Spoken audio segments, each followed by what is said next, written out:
Hello again, Struck. Today I'm bringing you the first out of many theory crafts for Tiny Tina's Wonderlands ahead of the game's launch. What are those theory crafts about? They would be skills only, and in the case of the link that will be in the description and that what you see on the website, I'm also gonna talk about stats. Hero stats and hero skills. Obviously we don't have at least I don't have information about all the items, the drop tables and equivalent of anointments, chaotic affixes or whatever they're called. So it will be just a selection of skill points for both skill trees, and this one is for the Brr-zerker / Stabbomancer combo, and it's a spin to win build with the specific Dreadwind skill. So I hope you enjoyed, buckle up and let's go. As I mentioned, it's a Brr-zerker Stabbomancer Dreadwind based spin to win setup, and in this case we would be focusing on melee damage, movement speed and damage based on our movement speed. Dreadwind, as you can see, Fatemaker spins, slashing anything nearby with their melee weapon and essentially becoming a pain tornado, granting increased movement speed and slow immunity for a duration. This website has some more information than the information on the official Wonderlands website. It doesn't have the icons. It might not look as good by having some basic stuff here, but it still shows you the icons in black and white and stuff like that. So it's not that bad. I like that website, and I like that I can have the hero stats here. So there are some things to keep in mind. I will open a screenshot for all of you to see, so that you would know what the hell is Struck talking about now. So yes, there are some skills that you want to invest into and some skills that I've put as a flexible skill that you could keep it as it is in terms of skill points allocations, but you could also allocate these points slightly differently. So if I were to show you this screenshot here on where did it go? This one. You would see something in blue. So that means those things that are in blue are not fixed. I will zoom in here so you can see them better. And yes, this one is, as I mentioned, something that is not fixed. So now that we have this and the other one on, let's start talking about the actual stuff. So 4 points here into Ancestral Frost, or 0, and you can put the 4 points elsewhere, but you would need to put those 4 points somewhere. At least 3 of them you would need to put somewhere so you can get the necessary for Blood of the Fallen.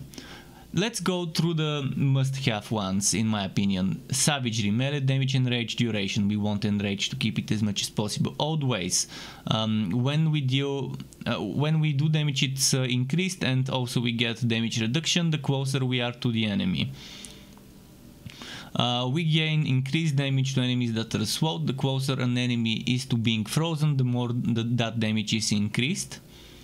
Cold Snap, movement speed is increased, frost efficiency is increased. You'll see why we want movement speed increased, and while enraged this is doubled. Then we have a kill skill, but Frenzy restores a percentage of your enrage timer and a percentage of your maximum HP on kill. Then we've got this one, Relentless Rage.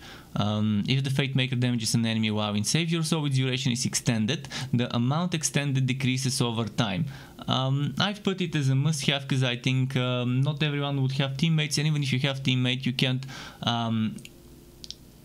force them into reviving you if they're busy with something, if they're busy surviving. So it's good to have a self-sufficient kind of approach to things. Although if you do have good teammates, you might not need this. But I like it. I really like that. And killing an enemy while in save your soul will cause the Fatemaker to become enraged. Ancient Fury, I've single tapped, and I've marked it as a blue skill, meaning If you don't need the point, put it here or put it elsewhere. Or just even put it somewhere on that tree. You can remove 1 point here without affecting this setup, but you cannot remove any more points other than 1 point from this side. So I like that, and maybe you might want to put those points, those 4 points here and max out for more HP and more splash damage. I'm assuming melee damage will be considered splash damage. I'm not sure, but I think Dreadwind is considered splash damage. Then what we've got here is a 1 point in Blast Chill. It's 1 out of 1. Whenever you deal melee damage to an enemy, there is a chance to release a Frost Nova, dealing frost ability damage to nearby enemies. But Frost Nova also cannot critically hit, keep that in mind. And then Bird of the Fallen, a capstone, kill skill, the Fate Maker's remaining action skill cooldown is reduced by a percentage. If an action skill is currently active, its duration is extended instead, so to keep that spin going. And speaking of cooldowns, that's why in the hero stats I thought action skill cooldown should be a priority. I also thought crit hit chance should be a priority, and the remaining points I put into strength. Some of you might want to go, instead of strength, putting more points into constitution. It won't be bad. What I think we don't need is status effect damage and cooldown rate for the spell. We need cooldown for this action skill. I don't know what spells exist in the game, so I don't know how useful the cooldown for the spell is. There might be a very nice unique spell, legendary spell that synergizes well with Spin to Wins, and in that case you might want to put some points into the spell cooldown. I think crit hit damage is better to sacrifice than crit hit chance. And I think that would be the better option if you have to sacrifice one of the two. So when we go back to the skill trees on the Stabbomancer, I've taken haste. Melee attack speed increased, movement speed increased. When the Fate Maker casts a spell, this bonus is doubled for 12 seconds. Then Arsenal, increased melee damage, increased spell damage, increased gun damage. And then we have Swift Death. While moving, the Fate Maker gains 10% increased damage dealt at default walk speed. The faster they move, the greater the bonus. This is here, it's my guess, but I think maybe with this build we could get it to like 20, 25, maybe even 30% extra damage. That's excluding any movement speed increases from items and procs and stuff. Who knows, maybe this could go even to 50% damage increase. It will be interesting to see how that works. Some people might want to put 1 point here under Shadow Step, but I would advise against it.